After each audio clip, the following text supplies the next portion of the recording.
let's review the keyboard and mouse of Xiaomi.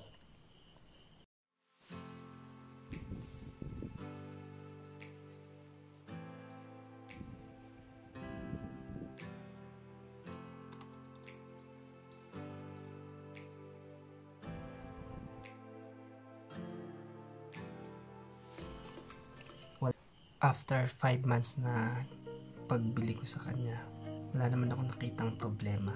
Kasi before na ginagamit ko yung mechanical keyboard ko, namamakat siya, tapos hindi ganun ka smooth yung typing kumpara dito sa Xiaomi.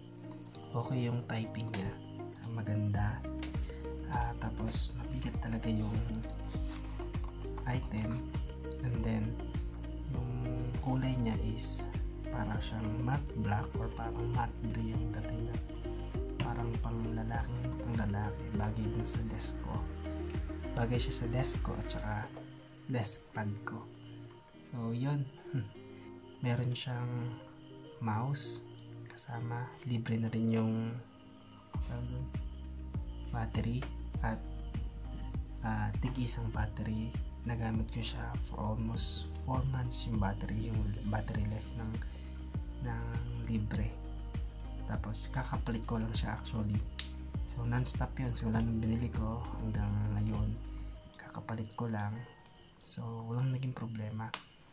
Okay siya sa typing, at yung mouse medyo may kaliitan pero okay din siya, gawa ng tunog niya ganyan.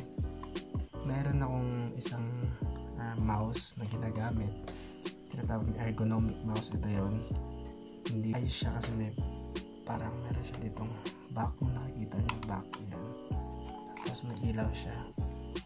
So ginagamit ko ito kapag nagtatrabaho ko ng mas maraming oras, higit sa dalawang oras yung pagtutok ko sa trabaho. So kasi parang naka-rest siya, so ayos din itong ergonomic mouse. So alternate lang siya kasi ito ay the battery. Ito naman, ergonomic mouse, is china-charge siya. Kapag chinarge siya ng ilang oras, siguro 4 hours, tatagal siya. Halos gamit ko siya 2 months, 3 months hindi na charge. Tapos charge ko na lang uli siya, parang 1 month or 2 months na lang yung buhay niya. Pero good pa rin yung performance nitong ergonomic mouse. Ang problema lang nito, yung caps lock niya, hindi mo malalaman na nag-caps lock siya kung titingnan mo siya mismo dito sa likod niya. Diba? Wala siyang indicator, pero pagdating dito, doon mo lang siya nakikita. Ang disadvantage pa nito, wala siyang ilaw paggabi. Pagdating naman sa USB, dahil wireless siya, maganda. Ito yung ilalagay natin sa PC or sa laptop para maging ayos. Never naman na-delay, ayos siya. Nakalagay na MI, so original. Din yung ergonomic, meron din siya. So yun lang, hope nakatulong yung video na to dito sa pagre-review, kasi after ko siyang ma-unbox doon sa nung binili ko yung home office, so nagkaroon ako ng first impression, sobrang natuwa ako. Tapos ngayon ko na lang siya na-review, dami nang ginagawa. Pero hope makatulong itong video ito para sa mga gustong bumili nito. So mabibili niyo siya sa Shopee, Lazada, at nandun lahat.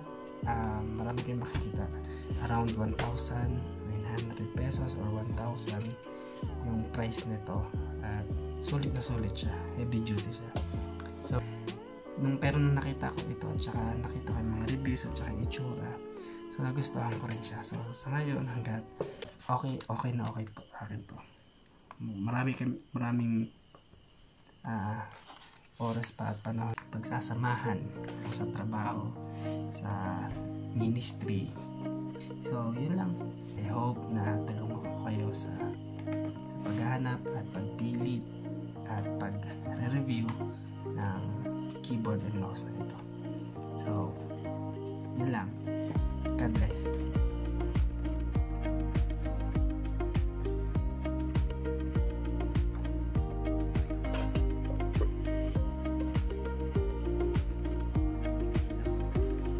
Ito ba mga be?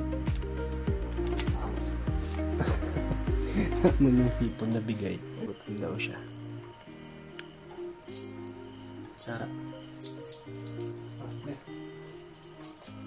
Yung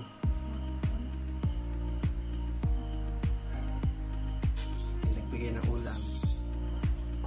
Thank you po. This video is sponsored by Hipon. Nagbigay ng hipon. Time check. 10:43 ng December 30, 2030 tuloy. Mamimili tayo ng pang Thanksgiving bukas. At nakapag-meeting yung church natin. Apat lang yata kausap ko. 3 pero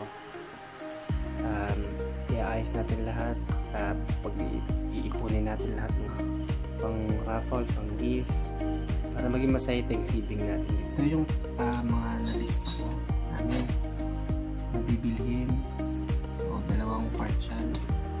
Isa sa pinakamalapit na mall at maraming pwedeng bilhin. At saka doon sa palengke sa San Fernando, La Union. Ang dami-dami to. So, binulit list natin para hindi ganun kasakit sa ulo kapag namili tayo bukas.